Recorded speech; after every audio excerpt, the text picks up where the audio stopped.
তো বন্ধুরা এই মাই ফার্স্ট ব্লগ ভিডিও মানে ব্লগ ভিডিও ইউটিউবে প্রচুর পরিমাণে কিন্তু ট্রেন্ডিং চলছে। মাই ফার্স্ট ব্লগ ভিডিও, তো ওই সমস্ত ভিডিও দেখে তুমি চিন্তা ভাবনা করেছো যে আমিও একটা ইউটিউব চ্যানেল ক্রিয়েট করবো, আমিও my first blog video upload করব। কিন্তু তুমি যখন আপলোড করছো তখন তোমার ভিডিও ভাইরাল হচ্ছে না। ভাইরাল তো দূরের কথা, কোনো রকম ভিউজ হচ্ছে না। তো কেন হচ্ছে না? তোমাদের চ্যানেলের যখন তোমরা ইউটিউবে ভিডিও আপলোড করছো, তোমরা সঠিক ইনফরমেশন তোমাদের ভিডিওতে দিতে পারছো না বলেই তোমাদের কিন্তু তোমরা my first blog video viral করতে পারছো না। তো বন্ধুরা আমি এমন কিছু তথ্য দেবো, এমন কিছু টিপস দেবো, সেগুলো যদি তোমরা ফলো করো, তোমাদের ভিডিওতে যদি অ্যাপ্লাই করো, 100% আমি দায়িত্ব নিয়ে বলছি তোমাদের my first blog video 100% viral হবে। তো বন্ধুরা আমি তোমাদেরকে এমন কিছু টিপস দেবো, সেগুলো হলো, তার আগে আমি তোমাদেরকে বলবো অবশ্যই তার যারা এই ভিডিওটা দেখছো অবশ্যই ভিডিওটা একটা লাইক কমেন্ট করবে। কেননা তোমার যদি একটা লাইক একটা কমেন্ট করো তাহলে কিন্তু আমি একটা নতুন ভিডিও তৈরি করতে উৎসাহিত পাবো, মোটিভেট পাবো। তো অবশ্যই লাইক কমেন্ট করবে আর অবশ্যই চ্যানেলটাকে সাবস্ক্রাইব করে দেবে যাতে পরবর্তী ভিডিও নোটিফিকেশন সবার আগে তোমাদের কাছে পৌঁছে যায়। তো বন্ধুরা চলো বেশি কথা বলবো না, ভিডিওর মূল টপিকে যাই। তো বন্ধুরা প্রথমেই নাম্বার 1, তোমাদেরকে একটা প্রথমে ফ্রেশ জিমেল অ্যাকাউন্ট খুলতে হবে। তারপর ওই জিমেল অ্যাকাউন্ট দিয়ে তোমাদেরকে একটা ইউটিউব চ্যানেল ক্রিয়েট করতে হবে। যখন তুমি একটা ইউটিউব চ্যানেল ক্রিয়েট করবে তখন তোমার যে নামটা রাখবে সেই নামটা কিন্তু তোমাদেরকে ইউনিক নাম রাখতে হবে, এবং নামটা যেন আই কানেক্টেড হয়, কোনো বড় নাম নয়, ছোট্টর মধ্যে রাখবে। তাতে কি হবে, অডিয়েন্সের তোমার নামের মানে নামটা দেখে ইমপ্রেস হতে পারে, এরকম করে নাম রাখবে। বড় নাম রাখলে কিন্তু ইউটিউব বা অ্যালগরিদম কিন্তু তোমার চ্যানেলও গ্রো করবে না, এমনকি অডিয়েন্সও তোমার নামটা পছন্দ না করার জন্য স্ক্রল করে ভিডিও দেখবে না, নিচে চলে আসবে। অবশ্যই তোমরা যখন একটা ইউটিউব চ্যানেলের নাম রাখবে তখন নামটা যেন ইউনিক হয়, ভালো হয়, ছোট্টর মধ্যে হয়, সেটাই চেষ্টা করবে। আর 2 নম্বর যে বিষয়টা আমি তোমাদেরকে বলবো সেটা হচ্ছে ভিডিওর ব্যাকগ্রাউন্ড মিউজিক। তো বন্ধুরা ভিডিওতে একটা ব্যাকগ্রাউন্ড মিউজিক যদি দেওয়া হয় না, ভিডিওটা একবারে ইন্টারেস্টিং একটা ভিডিও হবে। ভিডিওর মধ্যে অডিয়েন্সের কোনো ধরনের বোরিং ফিল করবে না। তাতে কি হবে, ইউটিউবে ভিডিওটা কিন্তু তোমার সম্পূর্ণ ভিডিওটা কিন্তু অডিয়েন্স তোমার ভিডিওটা প্লে করে দেখবে। তো অবশ্যই তোমরা যখন একটা ভিডিও এডিট করবে ব্যাকগ্রাউন্ড মিউজিক দেবে। তারপর 3 নম্বর যে বিষয়টা আমি তোমাদেরকে বলবো ভিডিও টাইম লাইন। তো এখানেই কিন্তু তোমরা ভুল করে থাকো, ভিডিও বিশাল বড় করে ফেলো, 4 minute 5 minute my first blog video shoot করে ফেলো, দিয়ে আপলোড করে দাও, ভিউজ হয় না। তো বন্ধুরা প্রথমে তোমাকে কেউ চেনে না, জানে না, তাও অত বড় ভিডিও তৈরি যদি করো তোমার ভিডিও কেউ দেখবে? অবশ্যই দেখবে না। তো তোমাকে কি করতে হবে, ভিডিওর মধ্যে তোমাদেরকে টাইম লাইন কিন্তু ছোট রাখতে হবে।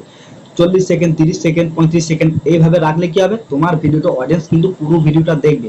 আর পুরো ভিডিওটা দেখার জন্য তোমার কিন্তু মানে অডিয়েন্স রিটেনশন বেশি হবে, এবং বেশি হলে ইউটিউব অ্যালগরিদম বুঝতে পারবে যে এই ভিডিওর মধ্যে এমন কিছু আছে, তথ্য আছে, অডিয়েন্স পছন্দ করছে, তাহলে নিশ্চয়ই এই ভিডিওর মধ্যে কোনো গল্প আছে। তাহলে এই ভিডিওটা যদি ওই অডিয়েন্স রিটেনশন বেশি হয় তাহলে কি করবে, ইউটিউব অ্যালগরিদম আরো নতুন যে অডিয়েন্স আছে তাদের কাছে কিন্তু তোমার ভিডিওটাকে শো করাবে। তাহলে আস্তে আস্তে তোমার কি হবে, তোমার ভিডিওটা ভাইরালের দিকে চলে যাবে।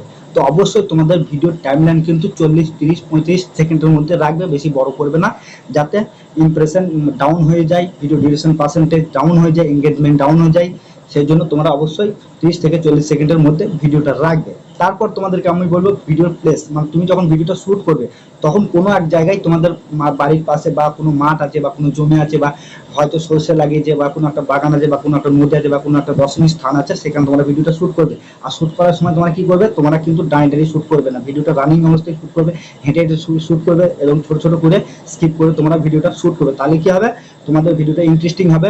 পিছনে ব্যাকগ্রাউন্ডগুলো চেঞ্জ হলে কিন্তু অডিয়েন্সের তোমার ব্যাকগ্রাউন্ডের প্রতি একটা আগ্রহী হয়ে তোমার ভিডিওটা দেখা তো পরের কথা, তোমার ভিডিওটার দিকে না তাকিয়ে তোমার ব্যাকগ্রাউন্ড দেখতে দেখতে ভিডিওটা পার হয়ে যাবে। তো অবশ্যই তোমরা ভিডিও যখন শুট করবে তখন তোমরা ব্যাকগ্রাউন্ডে চেঞ্জ করে করবে, মানে ছোট ছোট করে ভিডিও করবে, এখানে এক জায়গায় করলে ওখানে এক জায়গায় করলে, মানে ব্যাকগ্রাউন্ডটা চেঞ্জ করবে, তাহলে তোমার ভিডিওটা কিন্তু ভালো হবে। তোমরা যখন ভিডিও আপলোড করবে তখন আপলোড করার সময় তোমাদের ভিডিওতে টাইটেলে তোমাদেরকে অবশ্যই কিন্তু মাই ফার্স্ট ব্লগ ভিডিও লিখতে হবে। এমনকি তোমরা ডেসক্রিপশন যখন তৈরি করবে, ডেসক্রিপশনে তোমাদের ভিডিওর মধ্যে কিওয়ার্ড দেবে মাই ফার্স্ট ব্লগ ভিডিও, এবং তোমরা যে ব্যবহার করছো তোমরা ভিডিও শুট করার সময় ক্যামেরা, মাইক্রোফোন বা কোনো তোমাদের ফেসবুক লিঙ্ক, এই সমস্ত তোমাদের ভিডিও ডেসক্রিপশনে দিয়ে দেবে, দিয়ে তোমরা ভিডিওটাকে সুন্দর করে এসি করে আপলোড করবে। আর তারপর তোমাদেরকে বলবো লাস্ট যে বিষয়টা আমি তোমাদেরকে বলবো সেটা হচ্ছে কতগুলা my first blog video upload করলে ভাইরাল হয়। তো বন্ধুরা তোমরা ইউটিউবে চ্যানেলে দেখবে যাদের my first blog video viral হয়েছে তারা কিন্তু একটা ভিডিও আপলোড করে কিন্তু ভাইরাল করতে পারে নাই। কেননা ইউটিউবে নতুন চ্যানেল খোলার পর তুমি যদি একটা ভিডিও আপলোড করে ভাইরাল করো তাহলে কিন্তু চ্যানেল গ্রো হয় না। ম্যাক্সিমাম 5 থেকে 7টা ভিডিও আপলোড করার পর চ্যানেল গ্রো হয়। তুমি যে কোনো ভিডিও হোক, টেক চ্যানেল হোক বা কুকিং চ্যানেল হোক, যে কোনো চ্যানেলের হোক বা যে কোনো ক্যাটাগরি হোক না কেন, একটা দুটো ভিডিও আপলোড করে কিন্তু চ্যানেল র্যাঙ্ক করে না।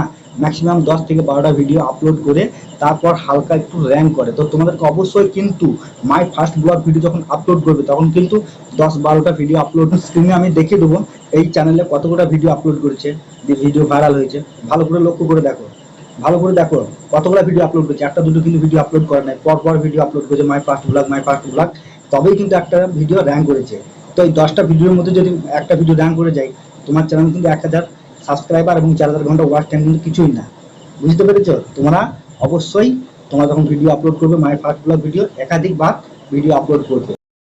তারপর কি হবে, তোমার 1000 সাবস্ক্রাইবার এবং 4000 ঘন্টা ওয়াচ টাইম পূরণ হয়ে যাবে এবং একটি ভিডিও দিয়েই কিন্তু তুমি চ্যানেলটাকে মনিটাইজেশন এনেবল করতে পারবে।